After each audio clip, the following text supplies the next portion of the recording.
Hello everyone and welcome back once again in another session of line by line explanation of the chapters। देखिए हम class 10 की first flight book से ये chapter number 9 madam rides दी बस cover कर रहे हैं। हमने इसके 3 सेशंस कवर कर लिए हैं। चलिए आज जो इसका एक रिमेनिंग सेशन है 4th पार्ट उसे भी कवर करते हैं। देखिए लास्ट सेशन में सेशन नंबर 3 जो हमारा था जिसमें हम पार्ट 3 को कवर कर चुके हैं, इसमें हमने देखा था कि वली ने विलेज से टाउन तक वाला जो एक वन साइडेड राइड थी बस की वो कितनी ज्यादा एंजॉय की थी और फाइनली उसके बाद अब उसने अपनी रिटर्न टिकट भी ले ली थी। तो देखते हैं कि हमारे पास ये 4th पार्ट में हमें क्या बता रखा है। Won't your mother B looking for you. Look for का मतलब क्या होता है? लुक फॉर का मतलब होता है सर्च करना। तो दी conductor asked when he gave the girl her ticket. तो जब कंडक्टर ने वली को उनकी टिकट दे दी तो उन्होंने साथ में ये पूछा कि तुम्हारी माँ तुम्हें ढूंढ नहीं रही होंगी। No one will be looking for me she said. तो उसने क्या जवाब दिया? उसने कहा कि नहीं, कोई मेरे लिए नहीं सर्च कर रहा। The bus started and again there were the same wonderful sights। मतलब बस जो थी वो दोबारा से स्टार्ट हो गई और फिर से दोबारा से वही सुंदर दृश्य थे जिन्हें वली जब विलेज से टाउन की तरफ आई थी तो उस वक्त उसने बस राइड में देखा था। वली वॉजंट बोर्ड इन दी स्लाइटेस्ट। मतलब वो बिल्कुल भी थोड़ी सी भी बोर नहीं हुई थी। And greeted everything with the same excitement she had felt the first time. और बिल्कुल उसी तरीके से मतलब सेम वही एक्साइटमेंट थी उसके दिमाग में, उसके माइंड में, जैसा कि उस वक्त फर्स्ट टाइम थी जब वो विलेज से टाउन की तरफ आ रही थी। But suddenly she saw a young cow lying dead by the roadside, just where it had been struck by some fast moving vehicle। मतलब अब अचानक से क्या हुआ? लेकिन अचानक उसने एक यंग काऊ मतलब एक गाय देखी जो कि रोड की थोड़ी सी साइड पर सड़क के किनारे मतलब मरी पड़ी थी। Just where it had been struck by some fast moving vehicle. मतलब ऐसा प्रतीत हो रहा था कि उसे अभी अभी किसी तेज वाहन ने टक्कर मारी हो। तो it wasn't the same cow that ran in front of the bus on our trip to town she asked the conductor. उसने कंडक्टर को पूछा कि क्या ये वही गाय नहीं है जो सुबह जब हम टाउन की तरफ जा रहे थे, शहर की तरफ जा रहे थे, तो उस वक्त हमारी बस के आगे जो आ रही थी जिसकी पूंछ हवा में थी, ये वही वाली काऊ नहीं है? तो दी कंडक्टर नोडेड। अब नोडेड का मतलब सिर हिलाना होता है, तो यहां पर है कि हाँ में जवाब दिया कंडक्टर ने सिर हिलाकर कि हाँ ये वही गाय है। And she was overcome with sadness. तो अब क्या हुआ? अब उसकी एक्साइटमेंट जो थी, खुशी जो थी, वो किस में बदल गई? वो उदासी में बदल गई। What had been a lovable, beautiful creature just a little while ago had now suddenly lost its charm and its life and looked so horrible, so frightening, as if lay there, legs spread eagled, a fixed stare in its lifeless eyes, blood all over। देखो ये जो lines हैं इनमें ना आपको उस गाय का description दिया गया है जो कि अब उस वक्त ये जो रिटर्न जर्नी थी उस वक्त रोड साइड मरी हुई थी। तो बेसिकली यहाँ पर क्या कहा गया है कि कितनी प्यारी थी, कितनी सुंदर वो जंतु था। अभी कुछ ही टाइम पहले मतलब जीव जंतु कह देते थे ना जानवरों को, तो कुछ ही समय पहले वो कितनी सुंदर दिख रही थी, लेकिन अचानक देखो उसका सारा चार्म मतलब उसका सारा आकर्षण ही खत्म हो गया है, उसकी जिंदगी खत्म हो गई है और कितनी हॉरिबल वो अब दिख रही है, कितनी डरावनी, कितनी दर्दनाक वो अब दिख रही है। और उसकी लेग्स देखो स्प्रेड ईगल्ड। स्प्रेड ईगल्ड का मतलब देखो यहाँ भी आपको साइड में बता रखा है स्प्रेड आउट। मतलब उसकी टांगे जो है वो कैसे पसरी हुई या कैसे सड़क पर पड़ी, मतलब वो गाय दिख रही है। और उसकी जो आंखें हैं देखो, होता है ना कि जब डेथ हो जाती है तो आंखों की पुतलियां जो है वो मूवमेंट करना बंद कर देती हैं, तो ऐसा ही कुछ कंसेप्ट यहाँ पर है कि उसकी जो आईज थी वो एक तरीके से लाइफलेस दिख रही थी, मतलब एक फिक्स्ड स्टेयर हो गया था, एक फिक्स्ड ग्लांस हो गया था, उसकी आंखें अब हिल नहीं रही थी और हर जगह खून ही खून नजर आ रहा था। द बस मूव्ड ऑन, लेकिन बस जो थी वो तो चलती रही। The memory of the dead cow haunted her. अब देखो हॉन्टेड का मतलब क्या होता है, हॉन्टेड का मतलब होता है returned, repeated to her mind, repeatedly to her mind was impossible to forget। मतलब जो चीज, जब कई बार कोई चीज बार बार हमारे दिमाग में आती रहती है, हमें सताती रहती होती है, तो वो हॉन्टेड होती है बेसिकली। तो यहाँ पर है कि उस मरी हुई गाय का जो दृश्य था वो बार बार वली के दिमाग में आ रहा था, वो झलक बार बार उसके दिमाग में आ रही थी। डैम्पनिंग हर एंथुजियाज्म। अब यहाँ पर देखो, नॉर्मली हम डैम्प वर्ड जब आता है ना तो हम कहते हैं गीला, लेकिन यहां पर डैम्पनिंग का मतलब है कि उसका जो एंथुजियाज्म था ना, जो जोश था, उसे ठंडा कर दिया उस मरी हुई गाय के दृश्य ने।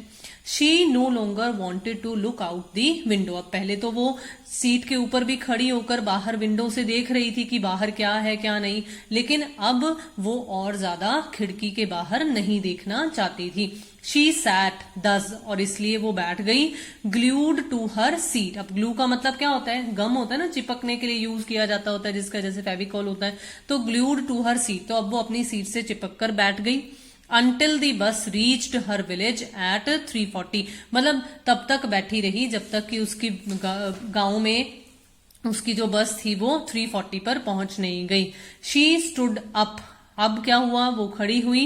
And stretched herself. मतलब क्या हुआ कि जैसे अब उसका मतलब हम कहते होते हैं ना कि हमारा स्टेशन आ गया तो हम अपनी सीट से खड़े हो जाते हैं, तो ऐसा ही कुछ कंसेप्ट यहाँ पर था कि जब वली का गांव आ गया तो वली अपनी सीट से उठ खड़ी और उसने अपने आप को स्ट्रेच किया। मतलब जब हम काफी देर के लिए बैठे हों तो एक तरीके से शरीर में टायर्डनेस सी आ जाती होती है ना, या बच्चे जो होते हैं वो क्या करते हैं, अंगड़ाई सी लेते होते हैं, तो ऐसा ही कुछ उसने किया। उसने अपने आप को, अपनी बॉडी को स्ट्रेच किया।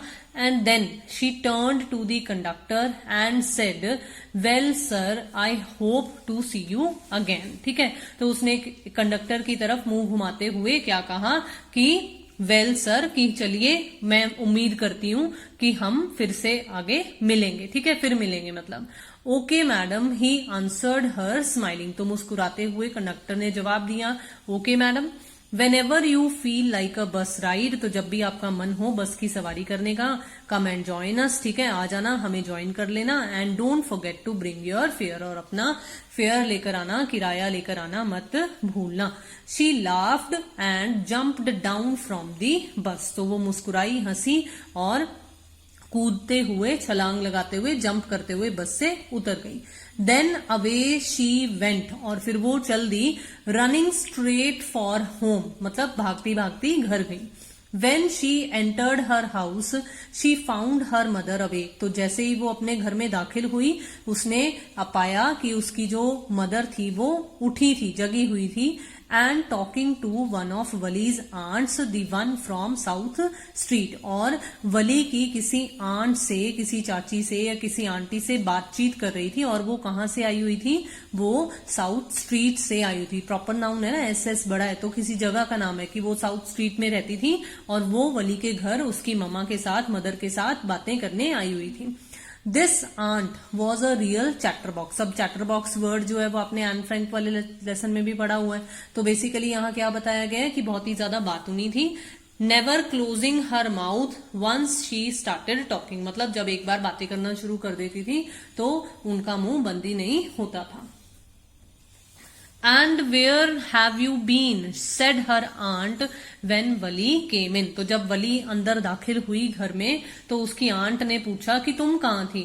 She spoke very casually, not expecting a reply. मतलब कई बार होता है ना कि सामने से कोई इंडिविजुअल बहुत ही कैजुअल से मैनर में ऐसे ही मतलब बोलता है कि बदले में उसे जवाब भी नहीं चाहिए होता है। तो ऐसा ही कुछ कंसेप्ट यहाँ पर हुआ कि जो वली की वो आंट थी, उन्होंने बहुत ही कैजुअल से मैनर में बोला और ये भी नहीं एक्सपेक्ट किया कि वली बदले में कोई जवाब दे। ठीक है, सो वली जस्ट स्माइल्ड। तो इसलिए वली ने भी क्या किया, वली ने भी जस्ट एक स्माइलिंग फेस पास कर दिया, स्माइल पास कर दी। And her mother and aunt went on with their conversation. और बाद में उसकी मदर और उसकी वो आंट जो थी वो आपस में कन्वर्सेशन करने लग गई, मतलब वार्तालाप करने लग गए, बातचीत करने लग गए। ठीक है, yes you are right her mother said. और उसकी माता जी क्या कहती हैं, उसकी मदर कहती हैं कि हाँ तुम बिल्कुल ठीक कह रही हो, मतलब वो उन आंट के साथ इंटरेक्ट कर रही हैं और इंटरेक्शन के दौरान अब उनकी बातचीत बता रहे हैं आपको यहाँ पे। So many things in are midst and in the world outside, इसका मतलब होता है मिडल ऑफ, मतलब हमारे बीच और बाहर की जो दुनिया है बहुत सारी चीजें चलती रहती हैं।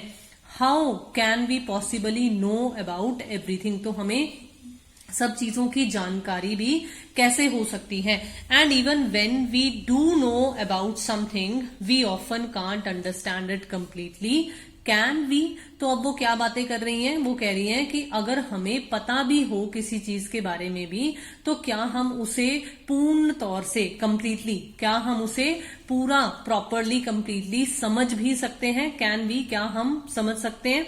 ओ यस ब्रेथड वली, तो वली ने ब्रेथ करते भरते हुए भरते हुए उसने कहा कि हाँ, मतलब उसने अपनी तरफ से अपनी यस दी, इन बातों का जवाब देते हुए कि हाँ हम नहीं समझ सकते हैं। What asked her mother what's that you से, तो अब उसकी मदर पूछती है कि क्या, कि तुमने अभी अभी क्या कहा, कि तुम क्या कह रही हो, तुम किस चीज के लिए यस कर रही हो। क्योंकि एक छोटी बच्ची से इस तरह के क्वेश्चंस का जवाब हाँ में उम्मीद करना काफी ही अनएक्सपेक्टेड था, तो इसलिए उसकी मदर ने ये सवाल उससे किया।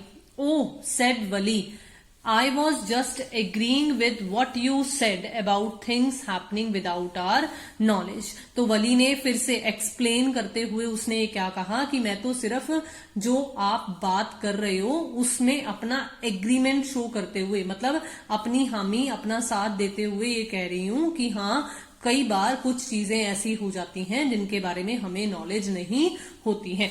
अब देखो आगे क्या है। Just a chit of a girl she is said her aunt. अब देखो जो वो आंट आई हुई थी उन्होंने बीच में दखल करते हुए, या उन्होंने बेसिकली क्या कहा, उन्होंने वली की तरफ पॉइंट आउट करते हुए कहा कि मतलब कैसी लड़की है। Just a chit of a girl, chit of a girl basically ये वहां पर यूज किया जाता है जब हम कहते हैं ना कि बच्चा छोटा है लेकिन बड़ों की तरह बातें कर रहा है या कैसे दखल अंदाजी कर रहा है, बड़ों की बातों में दखल कर रहा है, तो वहां पर ये वर्डिंग्स का यूज किया जाता है। तो ये उसकी आंट ने कहा। And yet look how she pokes her nose into our conversation, और क्या कह रहे हैं वो कि देखो और हमारी बातचीत में वो किस तरह से पोक कर रही है अपनी नोज को। फिर से ये एक फ्रेजल वर्ड्स हैं और इनका मतलब क्या होता है, takes an interest in something that doesn't concern her, मतलब बच्चों का कोई लेना देना नहीं है इन बातों से, लेकिन वो इंटरेस्ट दिखा रही थी, मतलब एक तरीके से टांग अड़ाना, दखल अंदाजी करना। तो वहां पर ये फ्रेज यूज किया जाता है जो कि उसकी आंट ने वली के लिए अभी किया। जस्ट एज दो she were a grown lady, तो अब यहाँ पर उसने क्या कहा आंट ने ये कहा कि देखो किस तरह से बिहेव कर रही है कि जैसे वो कोई ग्रोन अप लेडी हो। ठीक है, वली स्माइल्ड टू हरसेल्फ। अब वली ने यहां पर क्या किया, अपने आप में उसने स्माइल किया, वो अपने साथ ही मुस्कुराई। क्यों मुस्कुराई, क्योंकि वो एक्चुअली अपनी बस राइड के थ्रू ये जो सवाल या ये जो कन्वर्सेशन उसकी मदर और आंट के बीच में चल रही थी, इन सब कन्वर्सेशंस के रिगार्डिंग, इन क्वेश्चंस के रिगार्डिंग वो खुद आज महसूस कर आई थी। उसने उस काऊ को पहले देखा, फिर उसी काऊ की डेड बॉडी को देखा। तो द डिफरेंशिएशन जो हमने स्टार्टिंग ऑफ दी सेशंस में देखा था ना कि लाइफ और डेथ का ये जो रिलेशनशिप होता है, इसको उसने आज महसूस किया था, आज पहचाना था। तो इसलिए वो वाकई में ये महसूस कर रही थी कि हाँ मैं बड़ी हो गई हूं, तो इसलिए वो अपने आप में स्माइल कर रही थी। She didn't want them to understand her smile, तो वो नहीं चाहती थी कि वो, अब देम में मतलब वो नहीं चाहती थी कि उसकी मदर और उसकी आंट दोनों उसकी इस स्माइल का कारण जाने या समझ सकते हैं। अंडरस्टैंड का मतलब समझना होता है, तो वो नहीं चाहती थी कि वो समझें कि वो क्यों मुस्कुरा रही। But then there wasn't much chance of that was there. तो अब आपको एंड में क्या कंक्लूड करते हुए कह रहे हैं कि उसकी इस स्माइल को समझने का कोई चांस भी नहीं था। था क्या, वॉज देयर, था क्या? नहीं था ना। क्यों? क्योंकि ना तो उसकी मदर जानती थी, ना ही उसकी वो आंट जानती थी कि वो एक बस राइड एंजॉय कर कर आई है। तो मुझे उम्मीद है कि यहां तक की आपकी जो ये लाइन बाय लाइन एक्सप्लेनेशन थी, आपका ये पूरा का पूरा चैप्टर था, वो आपको बहुत ही अच्छे तरीके से समझ में आ गया। ये at the end of this chapter आपको बेसिकली बताया गया है। वैसे तो जो मेन राइटर हैं वल्ली कन्नन, आपको वो स्टार्टिंग में बताया गया था, लेकिन ये बेसिकली तमिल में लिखा गया था, तो इसे ट्रांसलेट के.एस. सुंदरम जी ने किया है along with R.K. लक्ष्मण। जुड़े रहिए चैनल के साथ, जल्दी से सब्सक्राइब कीजिए अगर आपने अभी तक नहीं किया है, शेयर कीजिए वीडियोस को, लाइक कीजिए वीडियोस को, do comments also. Thank you so much for watching and have a nice day.